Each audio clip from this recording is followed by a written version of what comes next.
सामाजिक, राजकीय, व्यावसायिक जाणीवेतून फक्त बातमी किंवा खबर यांच्याही पलीकडे जाऊन जनमानसांना खंबीर उभे राहण्याचे सामर्थ्य देणारे आपल्या हक्काचं व्यासपीठ महाराष्ट्र 24 न्यूज, प्रतिबिंब समाजाचे।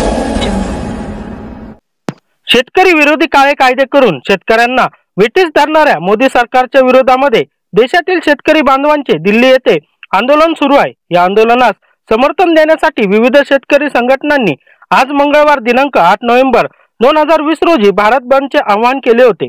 या भारत बंदला पाठिंबा देण्यासाठी महाविकास आघाडी नांदुराच्या वतीने आणि रेल्वे स्टेशन चौक मध्ये मलकापूर विधानसभा मतदारसंघाचे आमदार श्री राजेश एकडे यांच्या नेतृत्वाखाली चक्काजाम आंदोलन करण्यात आले।